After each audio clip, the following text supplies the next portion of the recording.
It's Tuesday evening, and this is the spiritual discussion program. Just past 6 p.m. UK time. I'm Saad in southeast London, and very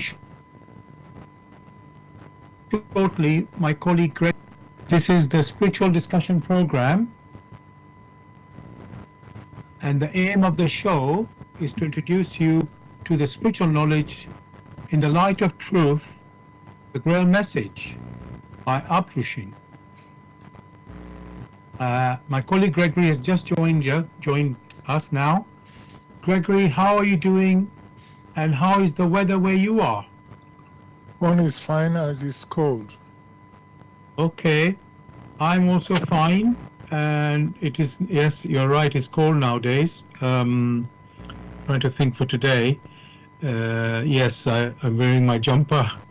Yes, and it's, although it was sunny earlier, I must admit that. So it made it look nice. So yes, welcome everyone. As I said, this is the spiritual discussion program. The aim of the show is to introduce you to the spiritual knowledge in the light of truth, the Grail Message by Abdushin. And every week we have a new topic for discussion. The topic tonight is, why is it so hard to accept the truth? Why is it so hard to accept the truth? And we have this every week you can ask questions and give your comments on the topic. So if you wish to join us, you can contact us on our UK number, which is 079 39 641 958. You can call, text, or use WhatsApp. And if you're outside of UK, it is 0044 79 39 641 958. Again, you can call, text, or use WhatsApp. And there's one other way to contact us, which is by going to the website where we are broadcasting. That is blessradio1, that's the number 1.com. If you scroll down on the home page, you'll see a box called Bless Chat. There you can type in any questions or comments. I'm going to begin with, what is the Grail Message? The Grail Message in the light of truth by Abdushin is a spiritual knowledge of life. It offers an explanation of the world, a picture of creation on the basis of natural laws. Its lectures contain valuable basic elements as a help in life. For through the knowledge mediated, the readers again brought closer to life and led back to God.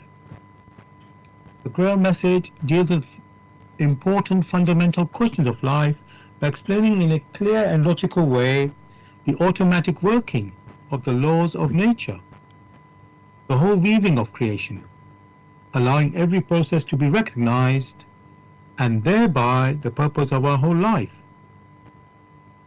It is directed at the individual and speaks to the innate experiences of the human being, their strengths and weaknesses. Thus, every reader has the opportunity to discover, through the intuitive perception, if what is stated is the truth.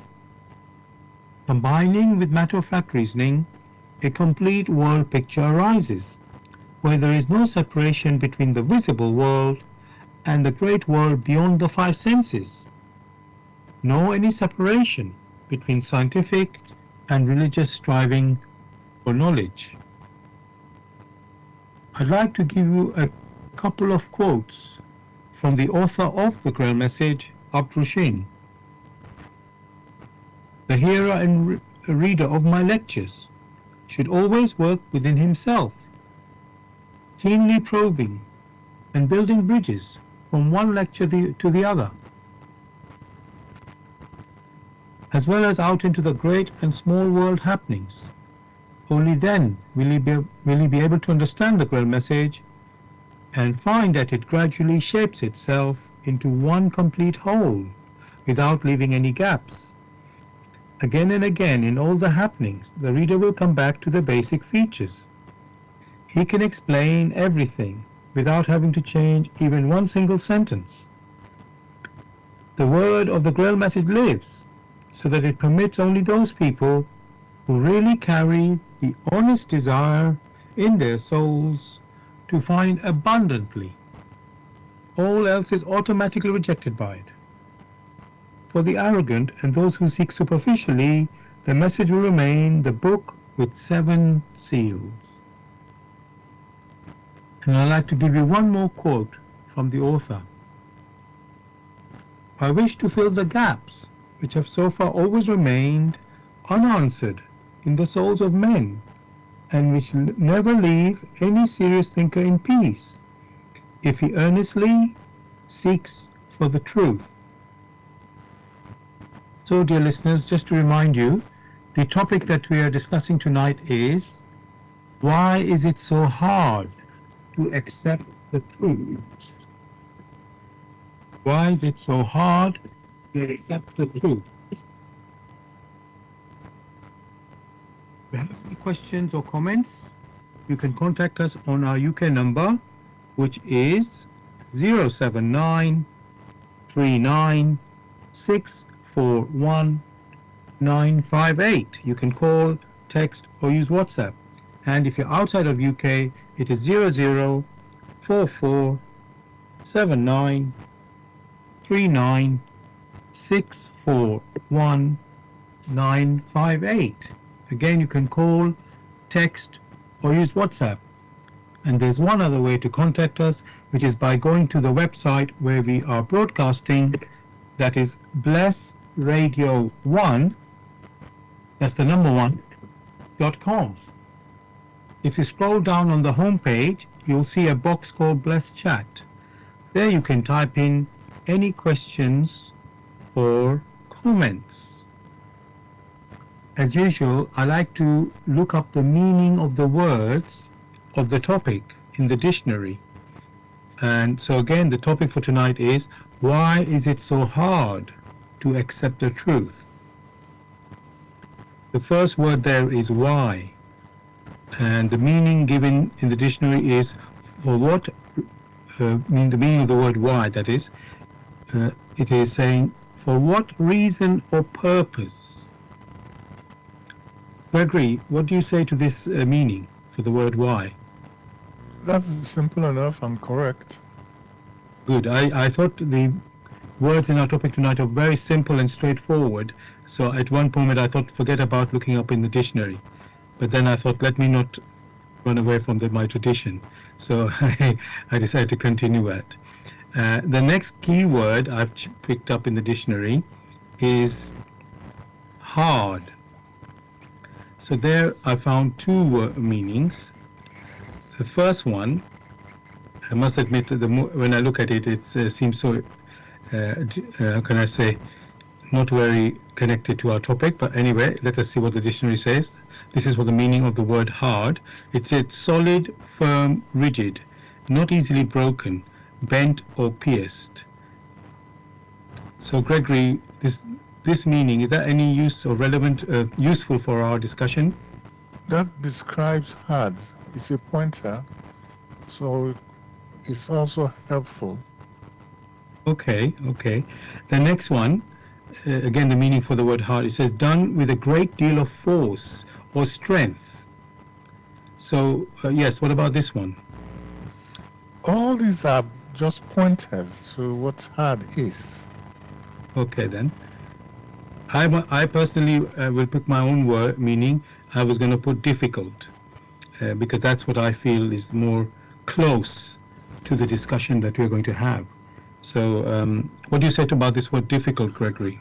That is also appropriate. Thank you. Now let's continue. The next word I'll decide to look up is accept. And I've got 2 meanings in the dictionary for that. It says the first one, consent to receive or undertake. something, in brackets, something offered.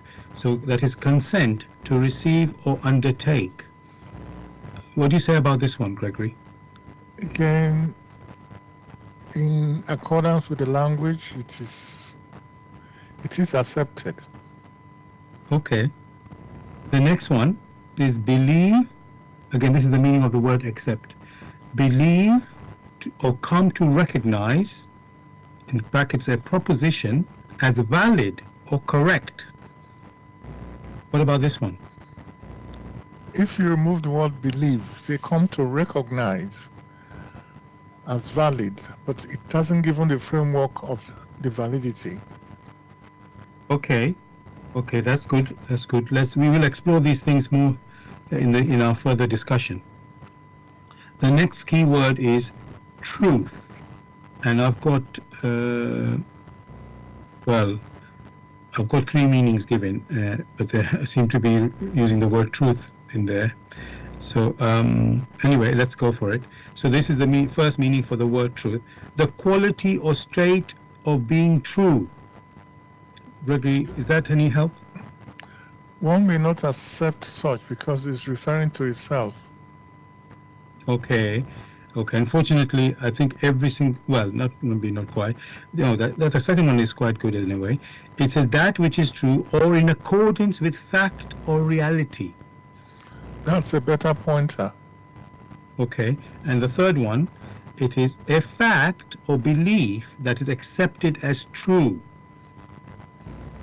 Again, this is referring to itself, and some of these things are not helpful. Okay. Okay. Let's just keep to the one in accordance with fact or reality. Now,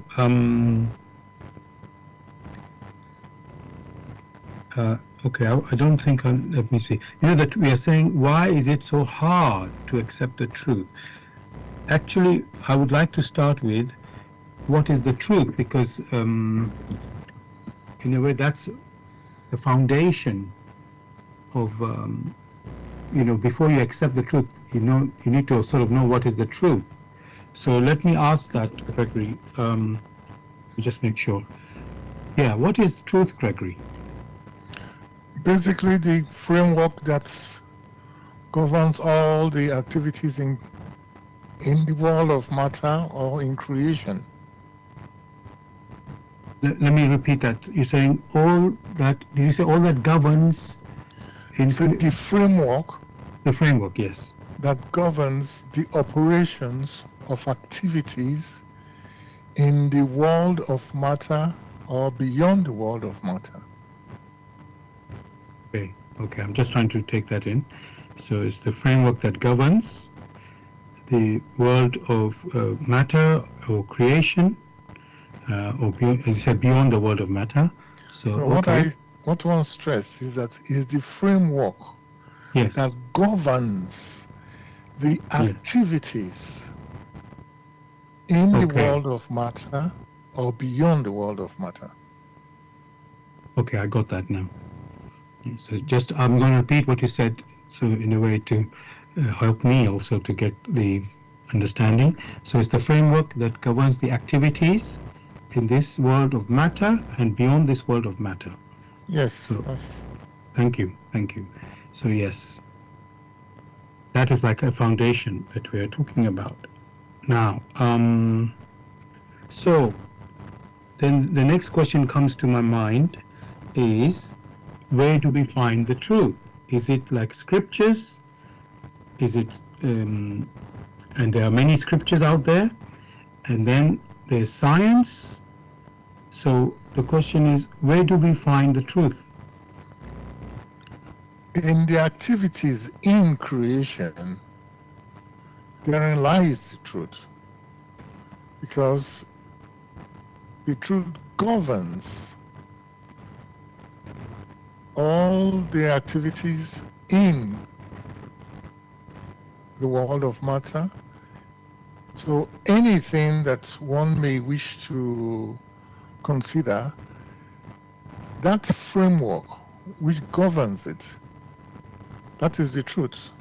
So the question you're now dealing with is the simplicity of the truth, because it manifests everywhere.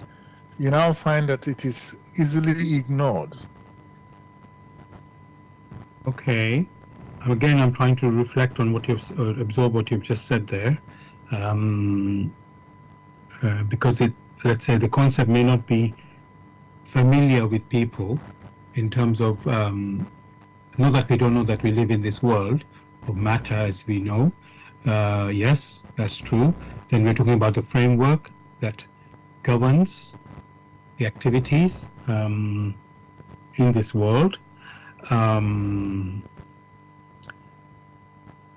I'm thinking, okay, so Gregory, it sounds to me is something universal what you're pointing to, which means science is part of it, maybe not everything, because people in this world, modern world, we seem to, how can I say, trust science, and some people, they have, let's say, their faith, which they, let's say, trust even more than science. Maybe there are some people like that, because we have a variety of people on this earth, having following different paths, and we're talking about something which should be, let's say, fundamental or universal, as we're saying right now, something that governs, you say, the framework that governs this world that we live in.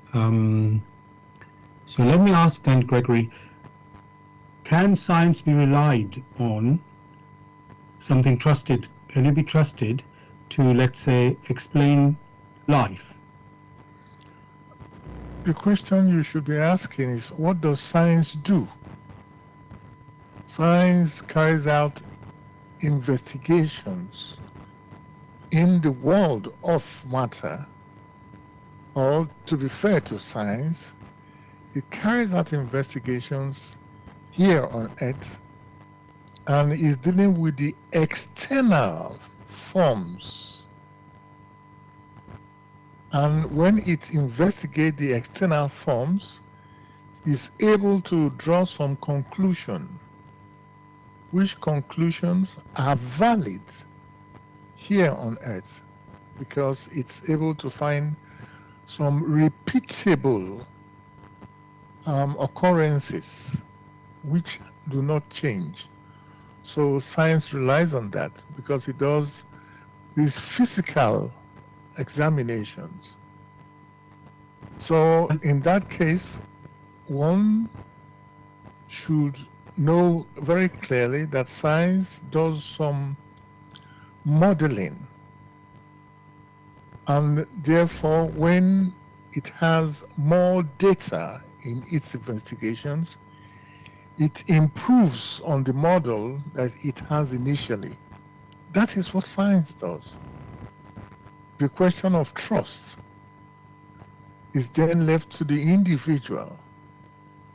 For when you trust something completely, it means that that's which the individual trusts completely, that should be explaining life. But that is not the case. Science cannot explain life. Therefore, one should only hold science on the outermost ramification of what it has investigated. It has not investigated life. So how can it then explain life? Thanks a lot, Gregory, for what you have said there. Another thing of science that I have noted, it's discovering things. Yes, it's doing the research or investigation, like you say. And you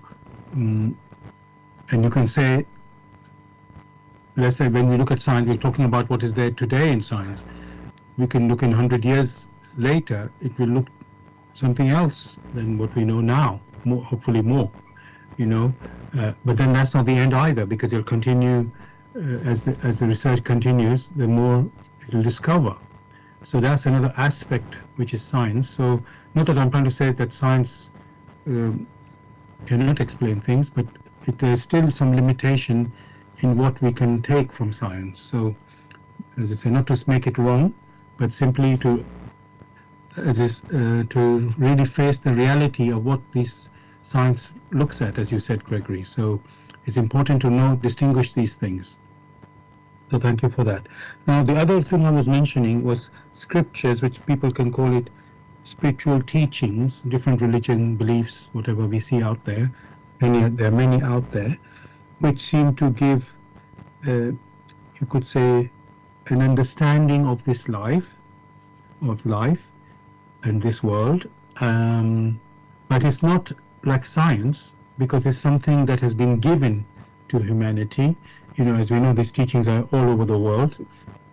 Different people have been given different, let's say, teachings, of course, but then there are differences, or there are things said in one place and not said in another place. And then the people claim, the ones who are following the teachings, or that this is the truth there, that's there. I don't want to say, they all claim that theirs is the truth. So what I want to say, Gregory, these spiritual teachings or scriptures, how, again, I'm going to use the word is rely, how much can we trust them? How much can we be sure that they are correct or true?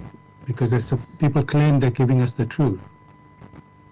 As with anything, with any occurrences in nature, in the world of matter, the need is there to weigh and examine. To weigh and examine in accordance with the framework of creation, in accordance with the framework that governs all activities. If the individual does not weigh, if the individual does not examine, then you now have the scenario where information is given out which has not been tested. Therefore, in that case, that which is of religious or of the scriptures, one would not say spiritual, that has not been weighed, that has not been examined. To weigh and to examine must be considered in deeds which are perceptible to the five senses, in thoughts, and above all, with one's intuitions. Only when these have been examined rigorously to find out certain things that swing unconditionally within this framework of truth, only then can one rely on it. Thanks very much, Gregory, for that answer. What I was wondering is, if you look at, let's say, you say weigh and examine, everything should be weighed and examined. And say you're looking at scripture or whatever teaching there is there, and then, each person has only, let's say, a certain level of their own knowledge or study what they have done. And when you say using weigh and examine and using your intuition, I'm wondering, will that be sufficient to realize if something is true or not true? Because if your level of, I don't want to use the word education, because when we go to school they give you education, and as you grow older, your understanding gets more and so on, and then you can do more things. I'm thinking similarly with this, the level of your knowledge or understanding in terms of, let's say, this spiritual teaching or scriptures, you may not have much understanding of that. And if you weigh and examine, and if you use your intuition, will that be sufficient to arrive at the truth? Because especially why I'm saying that is there are things in the scriptures which we are not aware of until it is mentioned in the scriptures. For example, some of them, they talk about life after death or reincarnation and things like this, which unless you have really got a memory of your previous life or some direct experience, you're not going to be able to, how can I say, weigh and, well, you might be able to weigh and examine, but you may not have sufficient, would it be sufficient? That's what my question is, having by weighing and examining and using the intuition, would that be sufficient if it do not carry certain, let's say, deep knowledge of life? That's a very good question. And you will find that the individual that wishes to weigh and to examine using its intuition, that individual must come to a clarity of what the intuition is. For the longing to weigh and to examine intuitively will subsequently make it possible for the individual to come to certain activities which will provide proof which is self-consistent. Then and only then will it become convinced. The examples you gave, the case of reincarnation or whatever.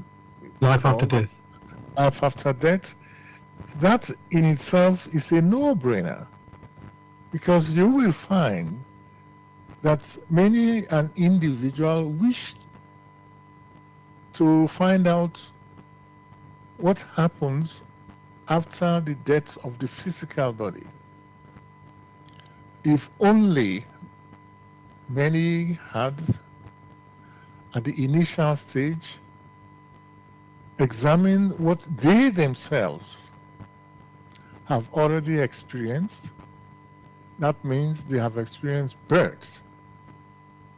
Then, in asking oneself questions about birth, experiences or flashes will be granted the individual such that it becomes very clear that it had lived before.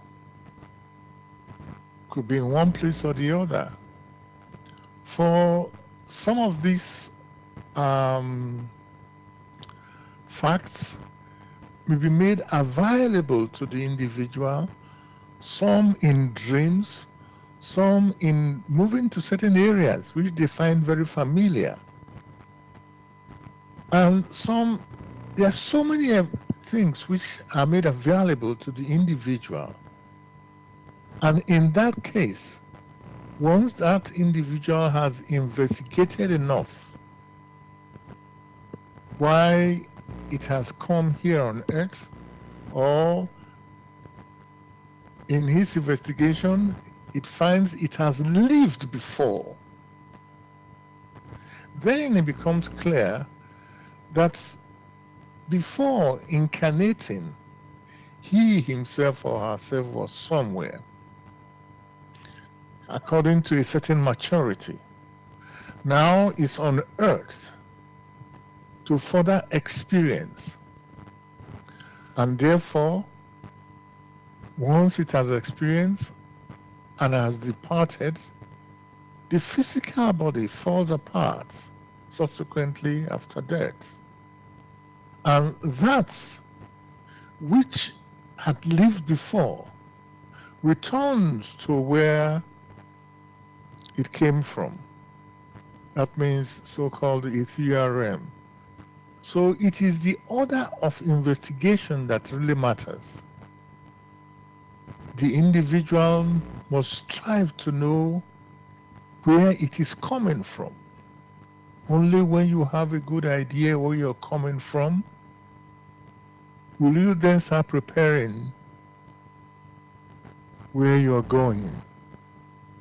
If you don't know where you're coming from, how would you then know where you're going?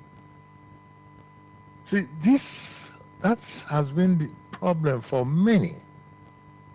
Each individual here on earth, each human personality must investigate for itself, must carry that longing to find out where it's coming from. And in that case, that longing will subsequently provide information either through one's sleep or through some other experiences, and it will now carry that personal conviction that in truth one has lived before. And therefore, when one departs this earth, the physical body was only available here on earth, must be left behind and proceed further. Then clarity comes to it in the initial stage. Other recognitions will now be added to it. But the challenge has always been no investigation and just listen to what other people say without having that personal conviction. And that is why it is said each individual must weigh and examine.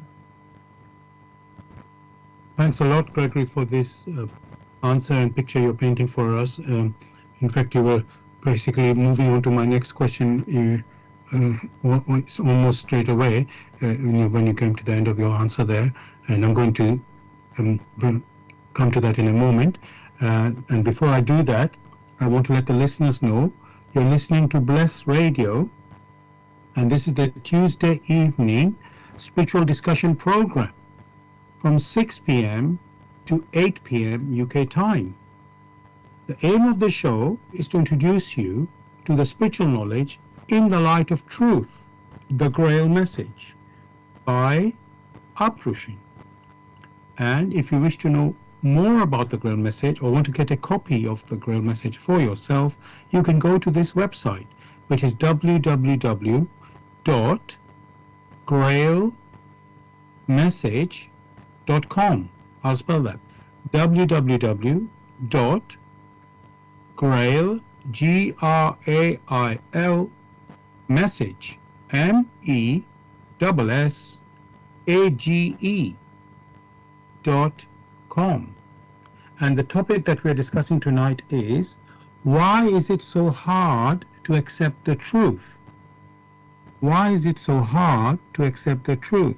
If you have any questions or comments, you can contact us on our UK number, which is 079 39 641 958. You can call, text, or use WhatsApp. And if you're outside of UK, it is 0044 79 39 641 958. Again, you can call, text, or use WhatsApp.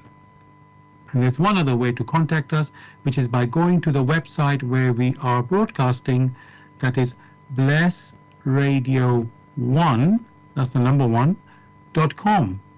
If you scroll down on the home page, you'll see a box called Bless Chat. There you can type in any questions or comments.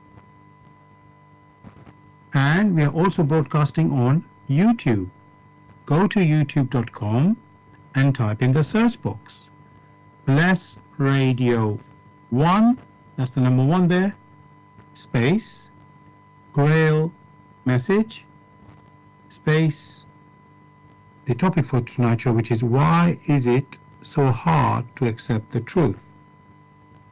And after the show, that is 8 p.m. UK time, you can listen to a recording of this show also on YouTube.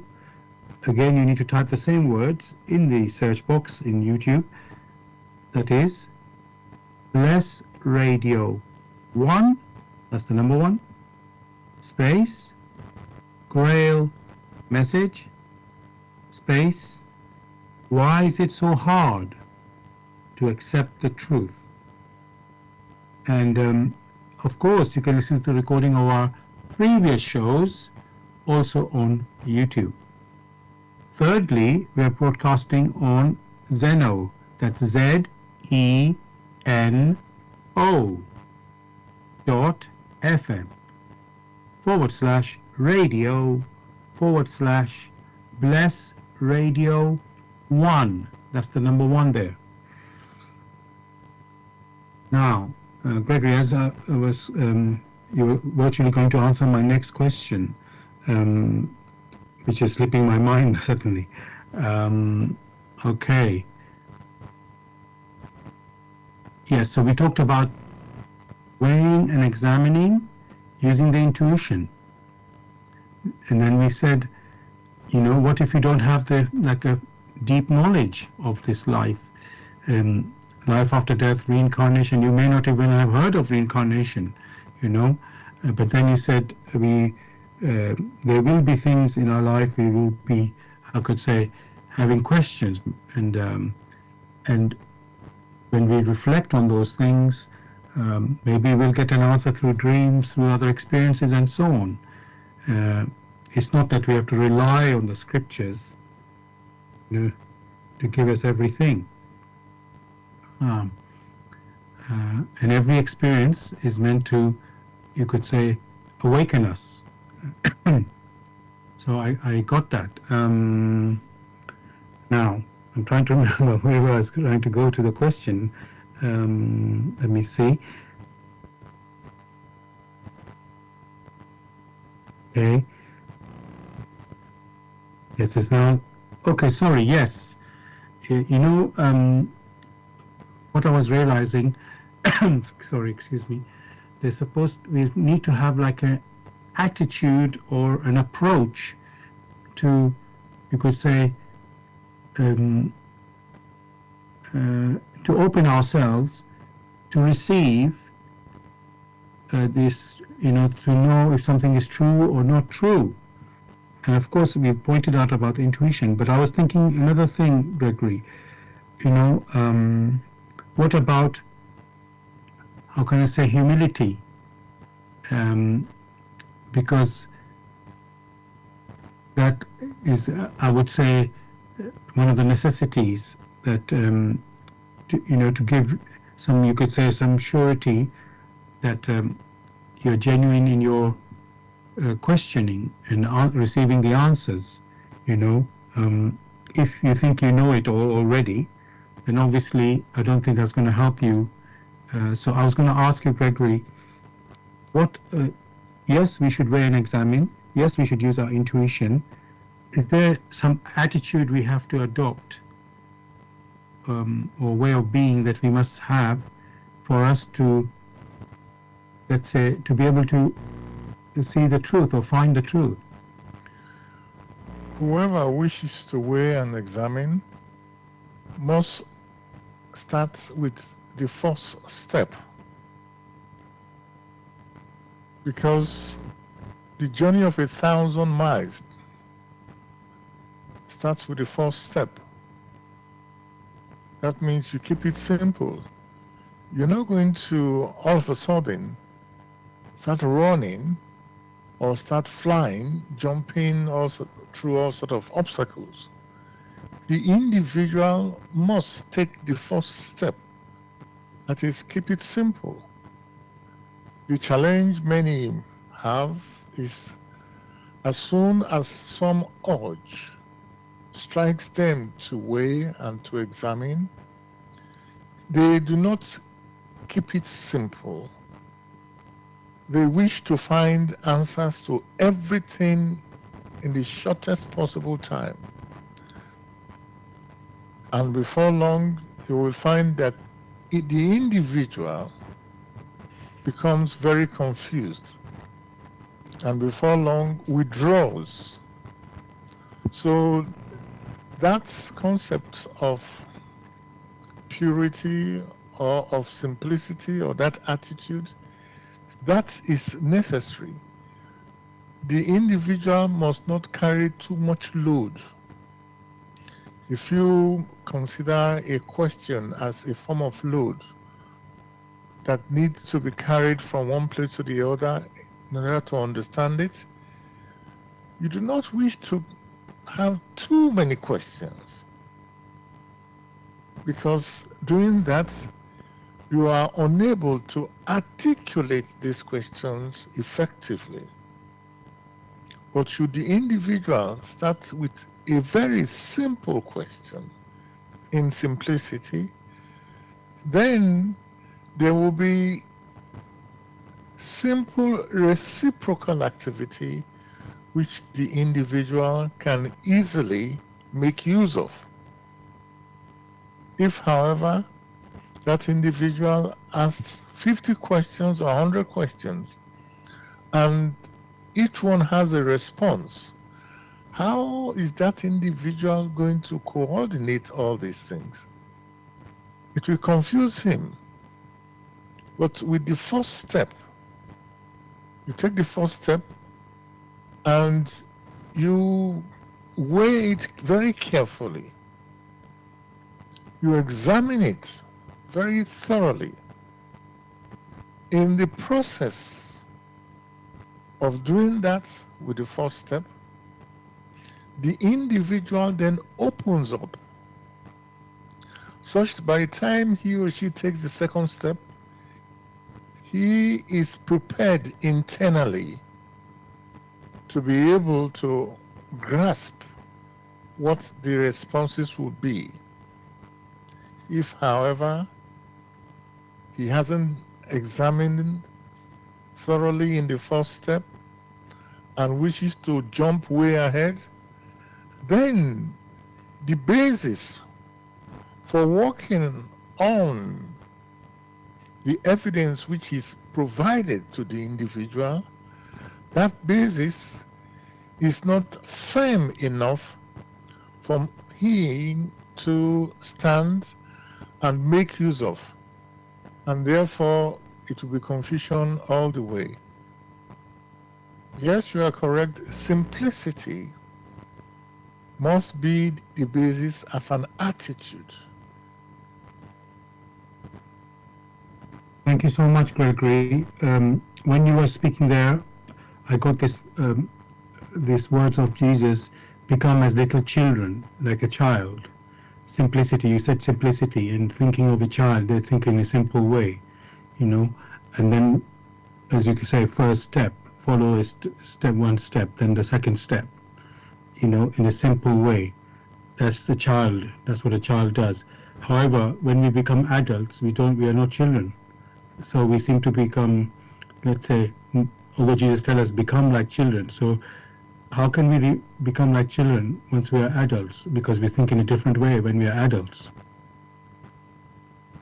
Is it possible to retain some childlike qualities?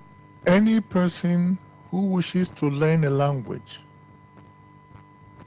take for instance, you wish to learn the German language or to learn the French language, or even in the UK, the Scottish language or the Welsh language. You do not jump into the poetry of the Welsh or the Scottish. The need is there to start with the simple words, the simple expressions.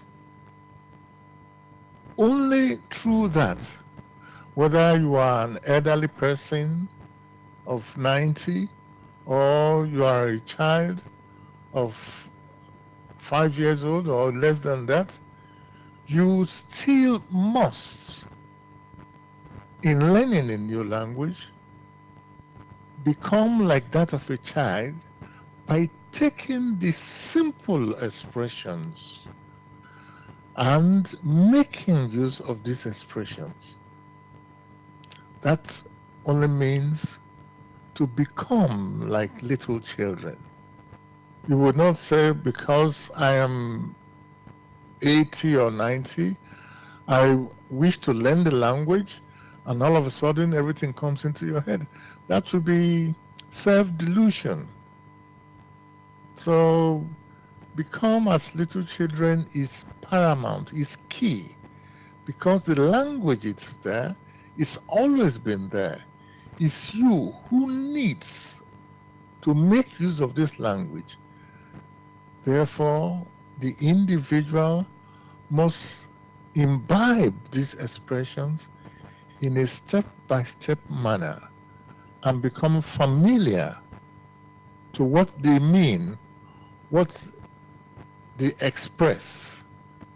Only through that fashion is he or she able to express himself in that language. Else, it will not be able to express itself. Thank you very much, Gregory, for this answer there. Now, I'm wondering, we are brought up, let's say, by our parents, by our community, as a child, and let's say we get, I'm going to use the word in quotes, indoctrinated into our beliefs and customs and whatever environment that we are born into. So we are full of these things as an adult. I know we've talked about simplicity, and being like a child. But now we have, let's say, led or followed a particular path, which I say, as I say, I use the word indoctrinated. Now, it could be some good things in that. It could be some wrong things in that you have learned. And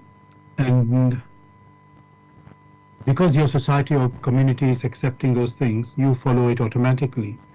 Now, and you could say the whole people around you are like that already. So it's easy for you to carry on this way. And then maybe some terrible experience hits you, and then you start questioning, oh, is that right? It might not, some people may not be affected, but normally, I don't want to give too much example, but let's just say something like cancer hits your family, then you suddenly think, oh, that person is going to die now. Because in most, let's say, I know things are improving a lot in these medical fields, but normally this cancer is quite a fearful, people have a lot of fear from it. Unless they catch it early, as they say, when they can treat it. But many times it is caught by surprise, and people, it's too late to do something. So what I'm saying here, so Gregory, you are brought up, let's say, in a particular way, which you don't really question it too much, and then suddenly a jolt makes you think about it, your life. So my question on that is, we are asking the question, why is it so hard to accept the truth?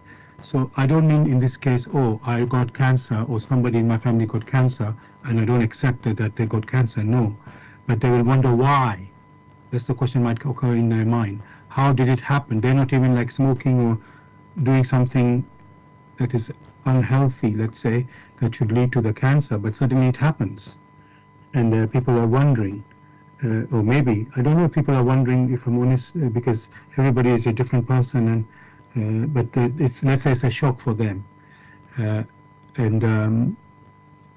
So let's say some people want to know why, Gregory, why this is happening to them. They will be following, let's say, some, like I said, they're indoctrinated in quotes into their belief, or whatever, whatever the tradition is there. And they say, oh, maybe it's something to test you. I don't know if, there's many people look at it in different ways. So the question is there, Gregory, why is something happening to me or somebody near me, and so how can you answer this type of question? Because if people don't, it comes as a shock. As I say, there's no obvious explanation. Let's say the cancer, it doesn't seem that they've done anything bad in their health. So how can it be? I mean, how can you try to look at this, understand this?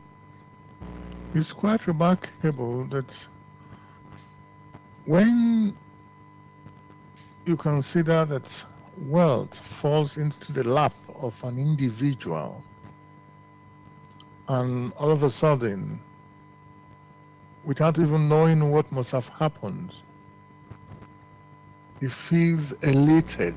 There's a lot of happiness. Now I have as much resources to do whatever I need to do or whatever I want. That individual never asks himself or herself, why me? Why did it come to me? However, if what has happened is not favorable to the individual, it's not favorable externally, and it feels pain, then that question arises. Oh, why me? But initially he didn't ask that question, why me? The question can always be turned around, why not me? It's because you have this scenario where from the outset, many a person has not over time learned to weigh and examine any scenario, whether the scenario is favorable to it or not favorable. If the individual has been busy asking itself these questions, weighing and examining not only in deeds, but in its thoughts, and above all in its intuition, then that individual will be gradually led across certain experiences, which experiences will open the path to a solution or to some solution. It starts with the first step. Subsequently, it will then build a formidable arsenal for itself. That arsenal of personal conviction. Had it gone along that path in knowing how to ask in favorable or unfavorable external conditions, then it will be triggered, or these little experiences will trigger it in a reciprocal manner to reflect deeper in his or her thoughts or in his or her intuitions. Then you will have that these reciprocal activities, if it makes use of them, it will come to very firm conditions. In that particular scenario, you will find that which is now classified as cancer, it will have some personal experiences. In that case, when it has been experiencing, it's able to interpret certain reciprocal activities, and therefore it is prepared, it is awake. So to be awake is the greatest the human spirit can be engaged in, to be awake in accordance with the experiences which assail it. These experiences could be external experiences, could be experiences in thoughts, or experiences in its intuition. Before long, it will find that many an illness can be avoided. Or it may be that many an illness, because it is awake, could have been avoided way before that happened. Even when it's tied up in that particular illness, it may be led gradually along certain lines where solutions can be found, depending on the seriousness of that illness. Therefore, the human personality has never, ever been alone. It will find that there has always been some gentle guidance that has been leading it, advising it.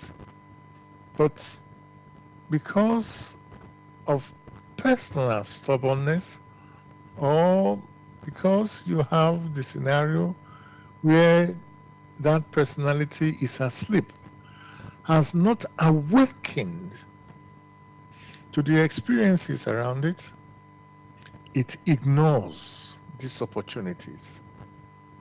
Only when the final effects now appear in the world of matter, in form of experiences which are unfavorable, only then does it complain.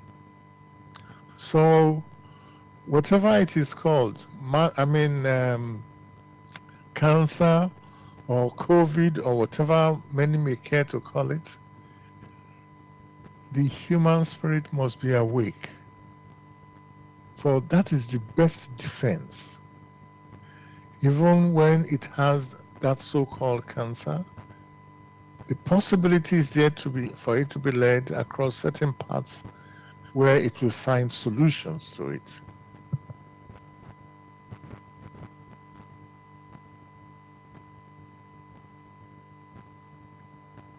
Thanks very much, Gregory, for this answer and picture that you've painted for us. There's more I would like to talk about this, which I will do in a moment. I just want to let the listeners know that you're listening to Bless Radio, and this is the Tuesday evening spiritual discussion program from 6 p.m. UK time to 8 p.m. UK time. And the aim of the show is to introduce you to the spiritual knowledge in the light of truth, the Grail Message by Aptrushin. If you wish to know more about the Grail Message or want to get a copy of the Grail Message for yourself, you can go to this website, which is www.grailmessage.com. I'll spell that. www.grail, Grail, message, MESSAGE.com. And the topic that we're discussing tonight is, why is it so hard to accept the truth? Why is it so hard to accept the truth? If you have any questions or comments, you can contact us on our UK number, which is 079 39 641 958. You can call, text, or use WhatsApp. And if you're outside of UK, it is 0044 79 39 641 958. Again, you can call, text, or use WhatsApp. And there's one other way to contact us, which is by going to the website where we are broadcasting. That is Bless Radio 1, that's the number 1, youtube.com. If you scroll down on the home page, you'll see a box called Let's Chat. There you can type in any questions or comments. Excuse me. And we are also broadcasting on YouTube. Go to youtube.com and type in the search box Bless Radio 1, that's the number 1 there, space Grail Message, space the topic of tonight's show, which is why is it so hard to accept the truth?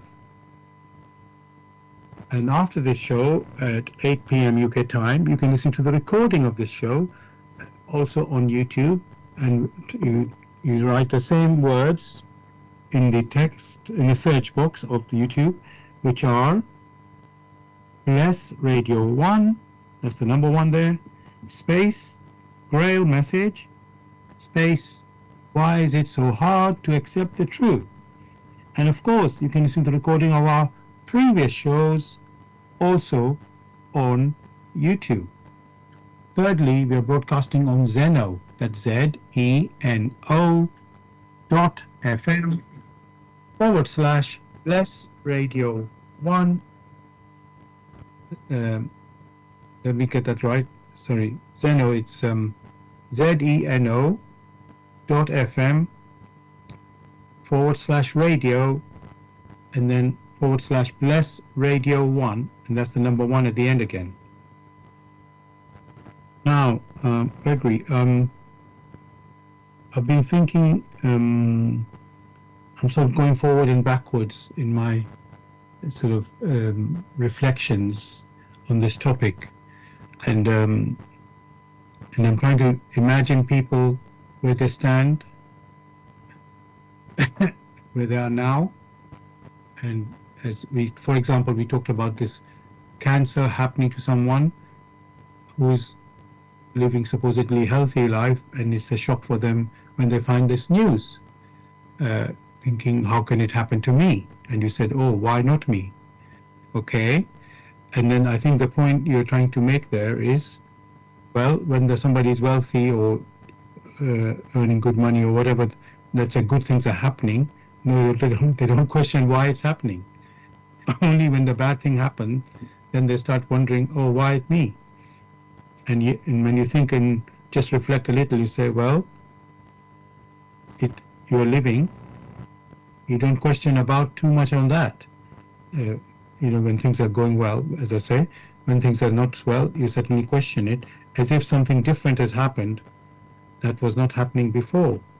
And of course, you can say, if you, let's say, accept that nothing happened by accident, there must be a reason behind something happening, because you didn't get your job or your success by accident. So how come if you have something that fails or something that goes wrong, how can that be by accident? It doesn't make sense. It's inconsistent to think that way. So that means, okay, if you had success, it was because of a reason. If you had failure, it must be also because of a reason. And that's like logical deduction. So what do I want to go now? That one makes one's I think, yes, Gregory, where I'm leading to now is, you mentioned this earlier, awakening.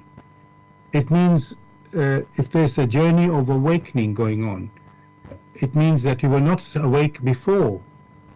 If there's an awakening going on, or at least you were not too awake, and now you're becoming more awake. So another word you could say is becoming conscious, because before you were unconscious of these things, and now you're becoming conscious of these things. Like becoming awake, like we say. So where I'm going, Gregory, is this, you could say, discovery of truth of life. Is that, how can I say, something that we are meant to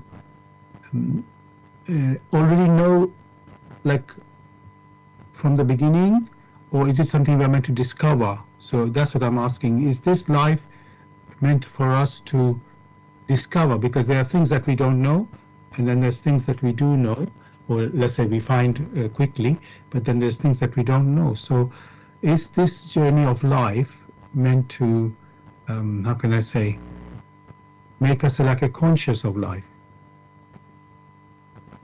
The human personality is supposed to experience.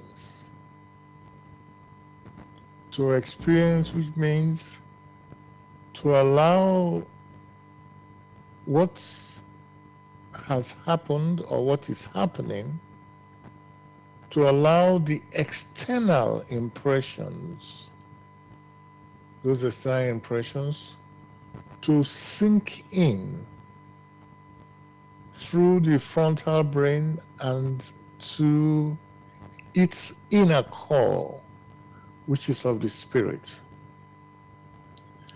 In the process of experiencing, the spirit then makes use of these external expressions or impressions, and in that activity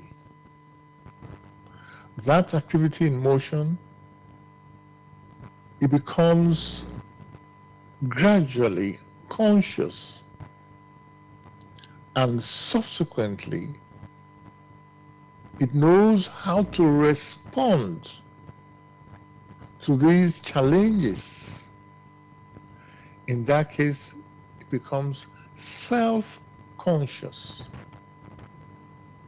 That is what the individual must do, gradually to take in the impressions, the external impressions, allow them to come in and make use of it such that it awakens.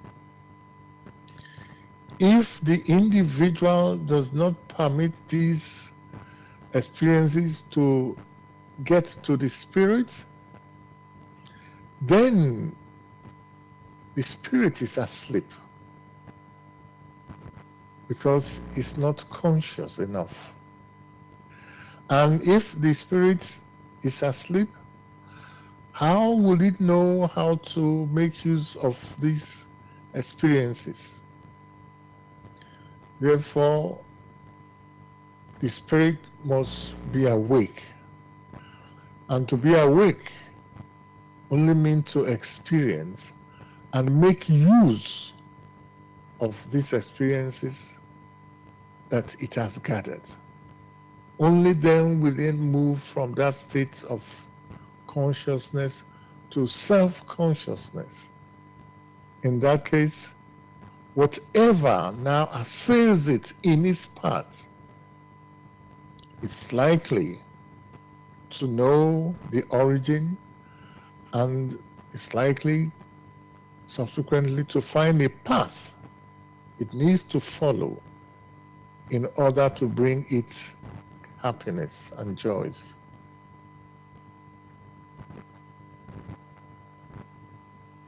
Thank you.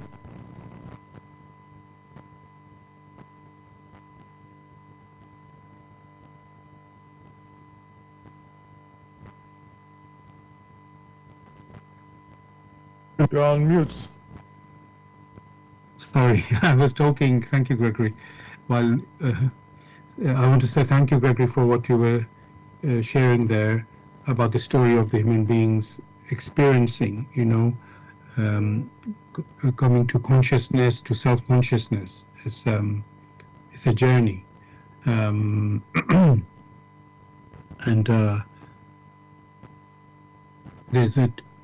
we have the, you could say, spiritual journey, and then also we are on this earth having these earthly experiences, but underneath it is the spiritual activity happening. So yes, we are born on earth, you grow up, adult, education, work, all these things, all of these are earthly activities, but beneath that is the spiritual happenings, activities going on, which, let's say, we are not so conscious of them. And like I just said, when you have certain experiences, that you suddenly start reflecting on this spiritual side of our life. Oh, what is the meaning of this life? What is the purpose of this life? Is it to have children, the family, and continue the next generation, or is there more? And is death the end, for example? These questions would come up. Maybe not for many of us in a daily life, but then some experience will make us, at least for a moment, think about it. And whether we dwell on it, it's our choice, of course. But then, if you want answers to questions which have been puzzling you in this type of questions, then of course you will want to reflect and wonder. So, what I'm thinking, Gregory, now, let's look at some areas where there may be conflict, in the sense of our, like I said earlier, we are brought up in, let's say, indoctrinated from our family into a particular belief as a child, and then we go into adult. Maybe we follow it, maybe we don't follow it, because of course we are free to go our own way. Most of us, let's say, just carry on as we have been brought up, and then sometime, like I had mentioned earlier, some experience might make you wonder, is that right, or is what I've been following? Or maybe there's some other thing that some other people are claiming, maybe what they're saying is right, or maybe they're wrong as well. And so where I'm leading to is, when there's this, in quotes, conflict or contradictions in either belief or whatever things we have followed, then the question arises, is this, which way do I go now?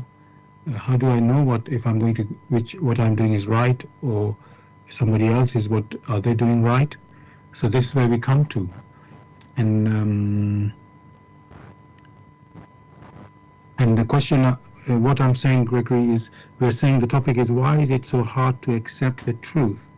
So, and where I'm going here is, when you have been, in quotes, embedded or indoctrinated or brought up in a particular way, and something else new comes in your way, which conflicts with what you have or what you have been following, seems to be very hard. And let's say the new thing appears to you could be the truth. However, you will find, oh no, I prefer to stay where, even it might be true. Let's say what something new is that you come across is actually true. However, you seem to want to stay where you are. As I say, that's why I asked the question, why is it so hard to accept the truth? So what is this obstacle, Gregory, that we have that is holding us from, when something new, which is supposed to be let's say it is the truth, let's just say some aspect, not everything necessarily, but something that is now conflicting with what you have been following, and now you come with something that is, sounds like true, but somehow for you, it's hard to move to this new truth. It's like, why I'm saying that, Gregory, because these are like fundamental issues, and somehow, let me say, if you found out, let's say, I give an example, and it's not to put any religion down at all. Let's say you were, let me make it another way without being, because we are not here to argue or to cause conflict within people in that sense, but to reflect. And so let's say there's something that you followed. I don't want to pick anything specific. And you discovered that it's not true. But maybe you'll think, if I give up that, if I know that it is true, if I have to give up that is what I believed, other things I believe will also be, I have to give them up to true also, which means you will now lose everything that you had.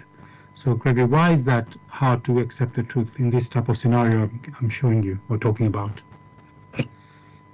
Very simply, because the individual really has never weighed or examined that which has been presented to it. It accepted it. There are scenarios in which the individual is intellectually very bright. Things of the earth, it knows the A to Z of it. Beyond that, continuation of life after the death of the physical body, it rejects. So you have a scenario in which an individual is very bright in accordance with the things that you have on earth, in which it can use the five senses. But when that goes beyond earthly activities, in thoughts and in intuition, it rejects. The answer to this is very simple, and that is indolence and fear. Indolence, because the individual has only concerned itself to the limitations of that which is here on earth. And that is why at our initial discussion, one was referring to, why do people wish to know what happens where they go after death? If, however, they had examined where they were before birth, if they have asked themselves questions about incarnation, they would have been led across experiences which will gradually open their inner being. And before long, many of these questions they will not ask because they have already found the answer. The same thing goes in the case where you have been brought up. You never question that which has been passed on to you. Now you have a scenario in which that which is internal to the individual, which is of spirit, is now agitating. It wants to awaken. And there's a refusal, or there is fear. Fear that all that it has piled up as knowledge will come to naught. Because subsequently the individual will be forced, like a child, to learn the language of life anew. So the answer to your question is the laziness, the indolence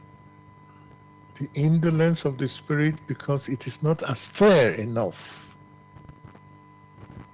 And also the fear that comes along when an individual has ignored that which will awaken it, and now sensing, intuitively sensing, that it has to work its way out of that ignorance. And to do that, it must become like a child. The language of creation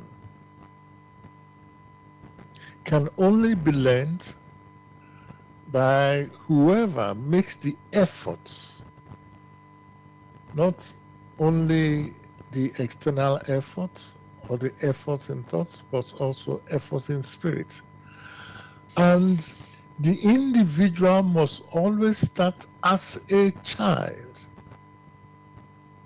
and gradually accumulate the diction, the patterns that nature reveals to it, such that it can adjust itself and then move forward. Then subsequently, it will come to know moderation and it will reject exaggerations, because it will find that it gets confused when things are overtly exaggerated. So, to go back,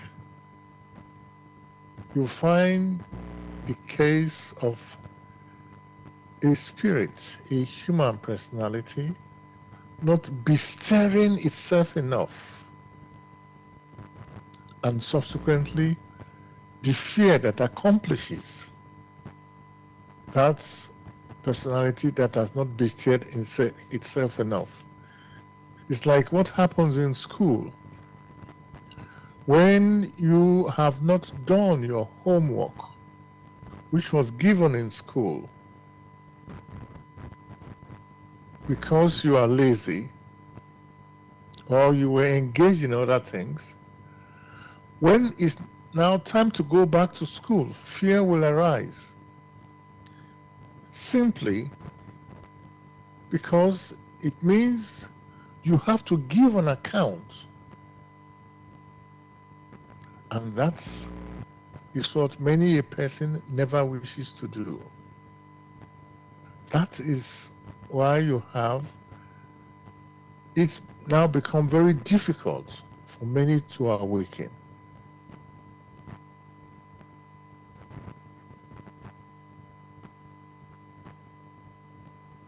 Thanks very much, Gregory, for that answer there. And, you know, you've, again, giving us a picture where we must reflect, you know, oh, why are we this way? Why are we that way? When the answers are actually there, and they're not so difficult to find, you know, indolence, lazy, not putting the necessary effort to look at the situation, you know. That's why when something happened, if it's a surprise, it's because obviously meaning that you didn't expect it.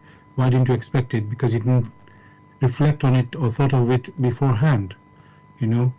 Not that I'm saying you can see every second what the next future is going to be, but if something was about to happen, it didn't happen just because at the last second what you did. It happened because something was building and building to get to that point. So there would have been some signs before you got to that point,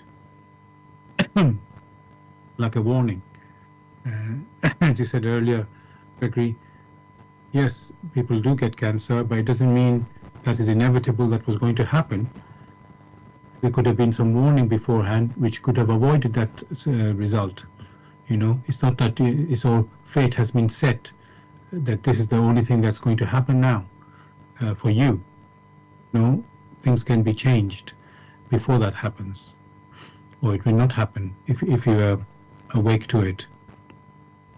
So thank you for all that.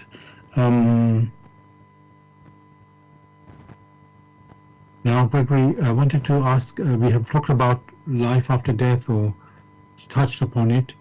So we know, Gregory, in some parts of the world, or most of the world, when somebody dies, people mourn because they're, let's say, missing the person who has died. You know, they're going to miss that person. In other places, it might be a surprise for people, but some people, they're singing and dancing and like celebrating I don't know if they're celebrating the memory of that person, the good memory of that person, or whether they're celebrating that they wish them well in the next world, you can say, because some people do believe there is the life continues. So my question on this, Gregory, is people act according to, whatever they're believing or thinking is when somebody dies.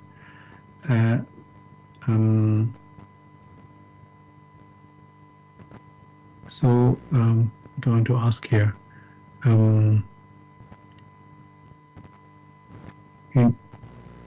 So how should we be, Gregory, when people die? Should we be mourning, or should we be celebrating, or what is the right way to be in this picture? Because everybody has to die, and let's say your family member dies, and in quotes, yes, you do miss them when they die, and so you're feeling sad. And others, maybe they want to celebrate the memory of that person, the good memory that they had with that person. In fact, when you hear on the news when somebody, in quotes, some big star has died, what they remember is what they did, that person did. Maybe made a difference in their films and whatever, and other people that they met. So how should we be, Gregory, when someone dies? The best a human personality can wish its neighbor is to send the individual that has now departed pure, good, and helpful thoughts, such that that individual may awaken to heavenly guidance. For it was heavenly guidance that brought that individual into a family, into the community. And now that individual has experienced within the community, has experienced being in contact with many it has found in its path, it has cause to be grateful for the experiences it has been able to gather. Therefore, many a person that wishes that individual should proceed aright must send good thoughts, good and pure thoughts, to wish the individual that has departed heavenly guidance, such that that individual may proceed aright.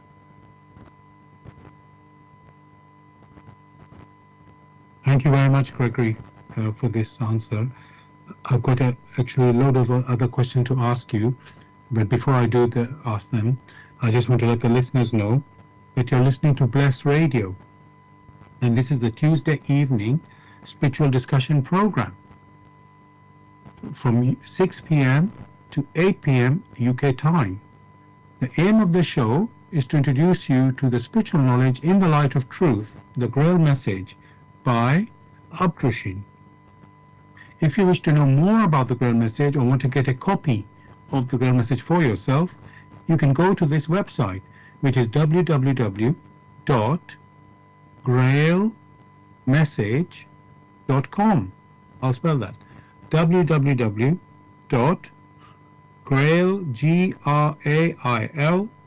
message, message.com. And the topic that we're discussing tonight is, why is it so hard to accept the truth? Why is it so hard to accept the truth? If you have any questions or comments, you can contact us on our UK number, which is 079 39 641 958. You can call, text, or use WhatsApp. And if you're outside of UK, it is 00 447939641958. Again, you can call, text, or use WhatsApp. And the other way you can contact us, which is by going to the website where we are broadcasting, that is blessradio1, that's the number one, .com. If you scroll down on the home page, you'll see a box called Bless Chat. There you can type in any questions or comments. And we are also broadcasting on YouTube. Go to youtube.com and type in the search box Bless Radio 1, that's the number one, space, Grail Message, space, the topic of the show, which tonight is, why is it so hard to accept the truth? And after the show, which is 8 p.m. UK time, you can listen to the recording of this show again on YouTube. Just go to youtube.com and type in the search box the same words, which are Bless Radio 1, that's the number one there, space, Grail Message, space, why is it so hard to accept the truth? And I can also listen to the our previous radio shows also on YouTube. Excuse me. Thirdly, we are broadcasting on Zeno, that's ZENO.FM/radio/bless radio 1. That's the number one there.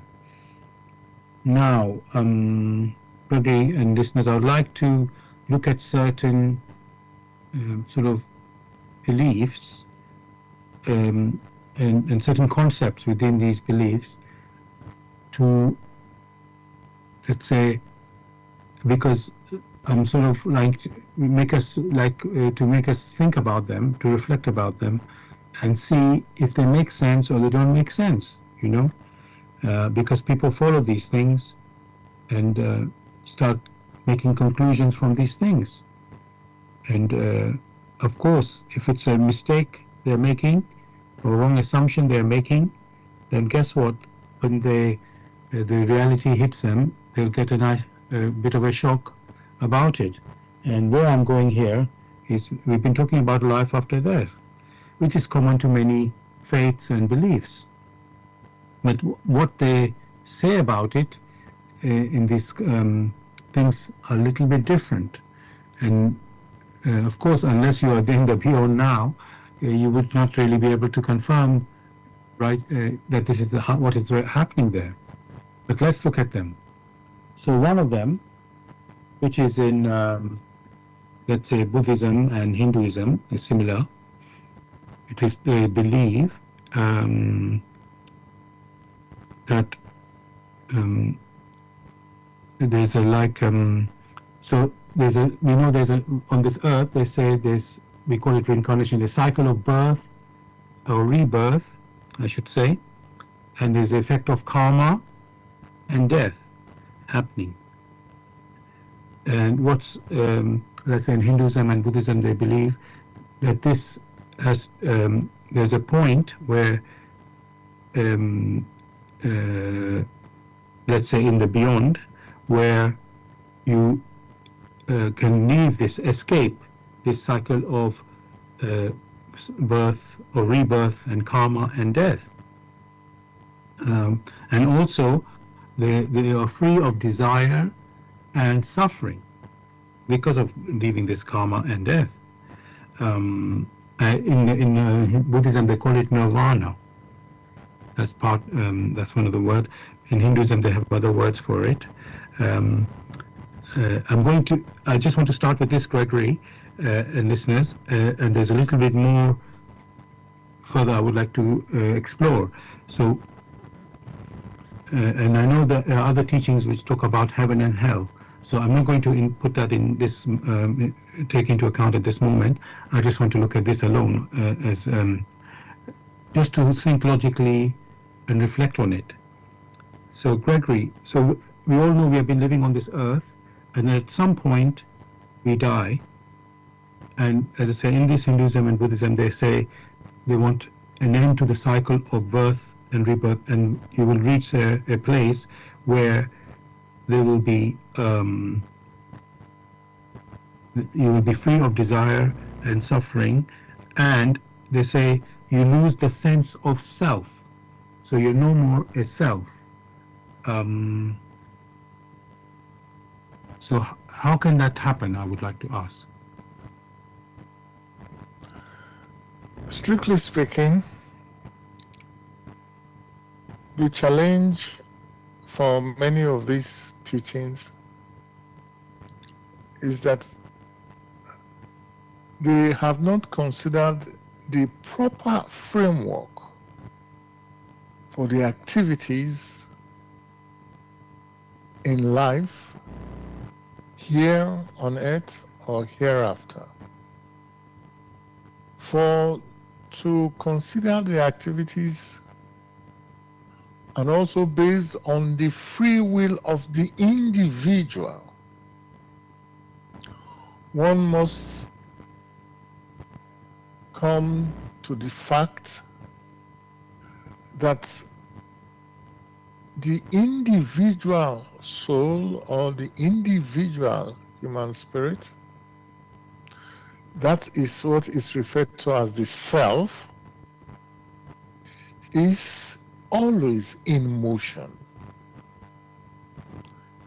It's always in motion because it's able to make use of the power which has been passed on to it for it to continue to exist and to engage in activities.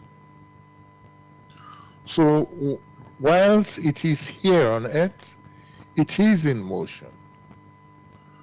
When it departs the earth, it is also in motion. In fact, all that exists in nature, in creation, all the constituents are in motion.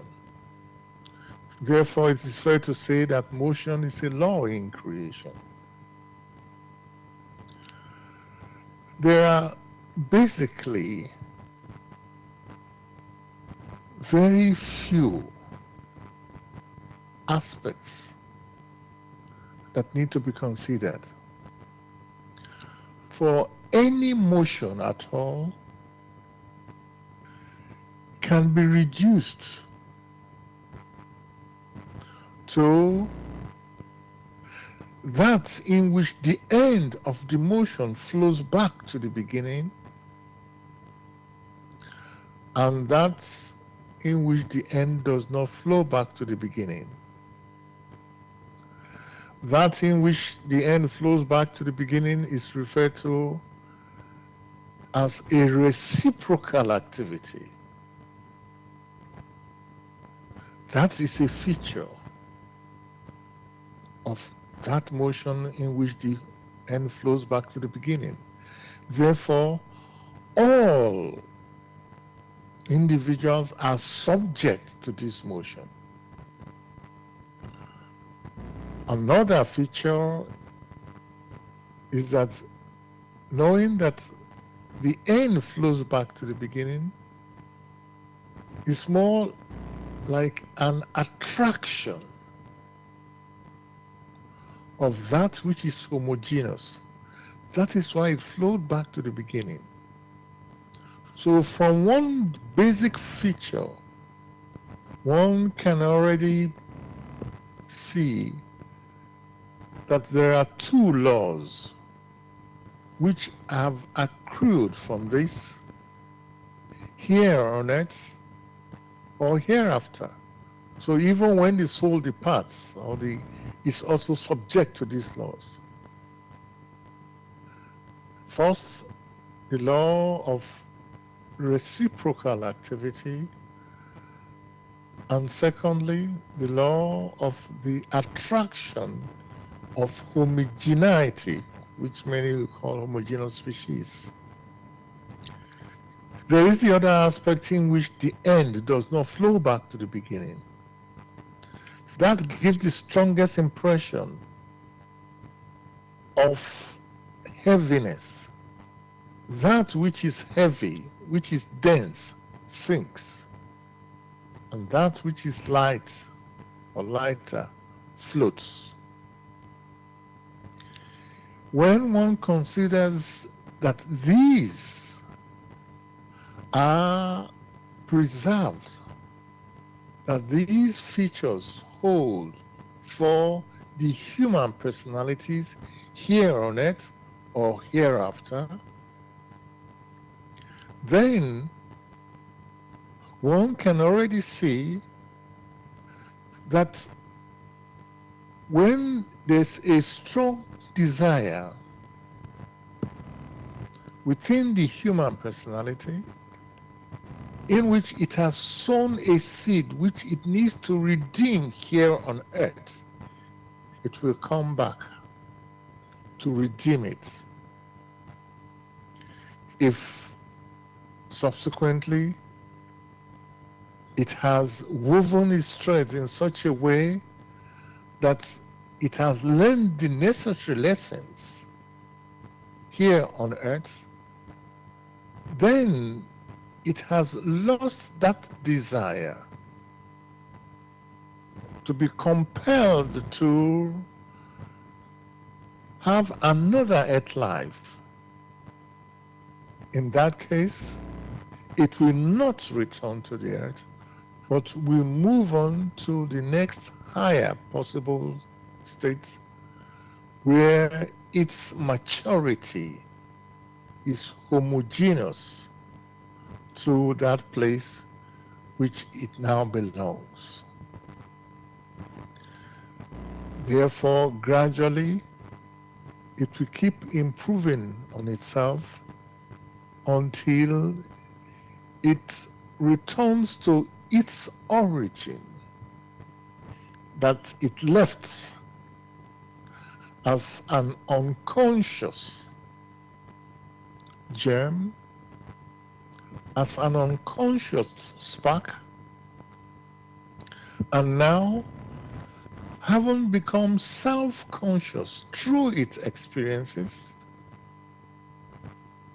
it's able to engage in activities to be able to support others who are struggling, are striving within creation in the lower regions below the paradise where they set out from.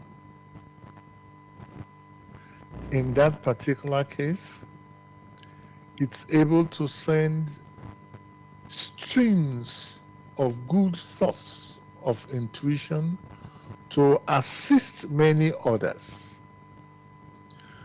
Because it had a starting point as an unconscious spirit gem, and now having cultivated those talents within it,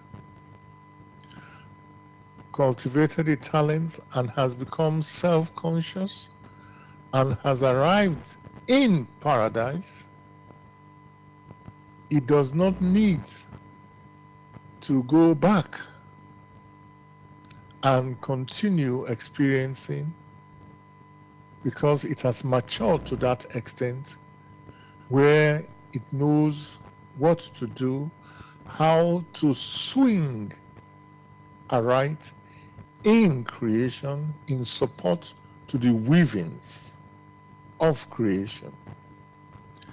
It does not lose itself because it's in perpetual motion in receiving of the power streams through creation, and is able to direct these power streams towards others. For through its personal experiences it has had in the lower regions, it knows to a large extent what the challenges are, and therefore it could be of help. That is his task. So he does not need to lose his personality, because you must ask yourself, someone has now matured. You can consider the case of a child that has gone through primary school, has finished primary school, has gone through the secondary, and has matured. Does it then lose what it has learned? That is not the case. But having matured to that extent where it is conscious of its abilities, it is now able to use those abilities in the support of others, just as others who are higher than itself use their abilities in support of him who has just matured and has arrived home as a self-conscious human spirit. So, from the basis of the laws of creation, of the laws of nature, you will find the interpretations which these other teachings have put forward are in error. They are in error because they are beliefs.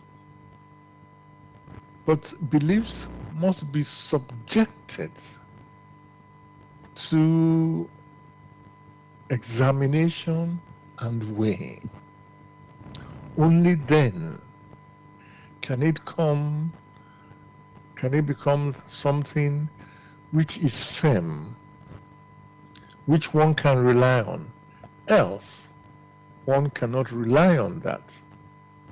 Therefore, they themselves must examine that which they claim to believe to find out if that actually is the reality.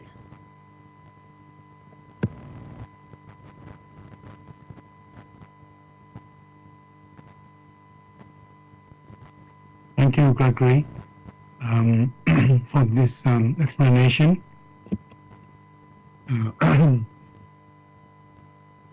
What you are showing is that there's a logical process in understanding these things. So if whatever we've always said, weigh and examine. Every matter must be weighed and examined, like first principles. And if you use your logic in the, understanding and examining, then these things will, when you question it deeply, you'll get clarification in all these matters.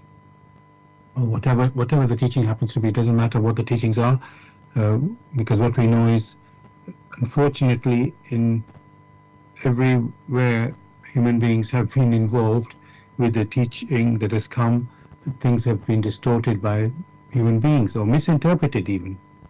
Not only just distorted, can be misinterpreted, and that leads to the wrong understanding. Some concept has been given, and then we make our own wrong interpretation, or distort it even, and then guess what? We get a wrong answer from that. So this is why it's so important to weigh and examine all these, whatever we are coming across.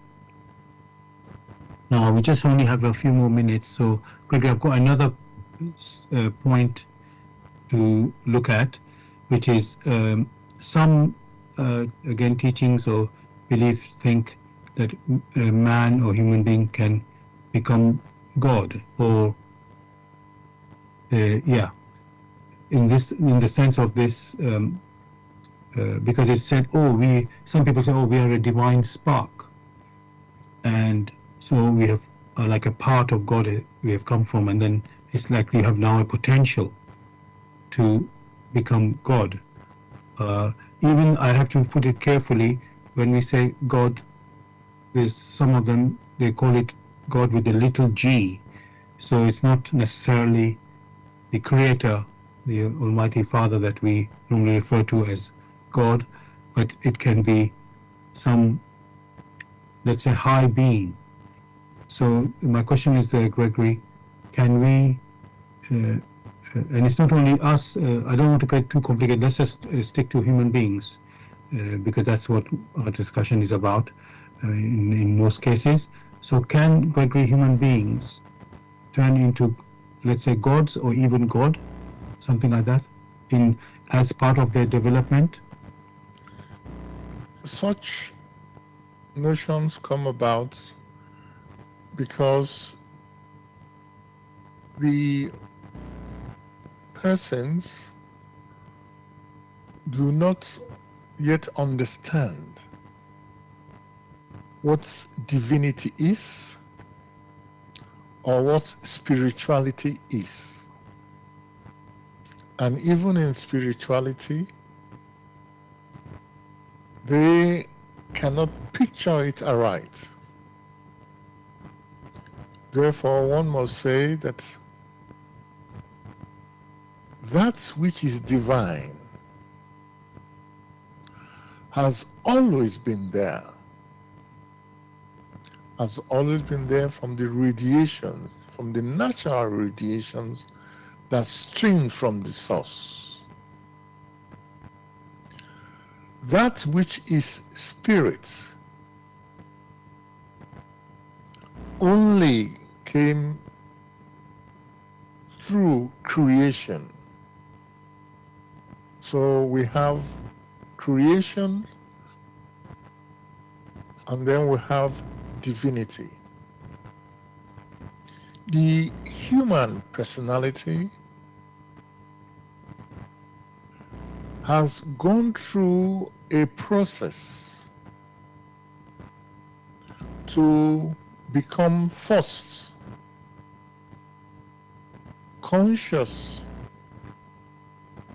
of its environment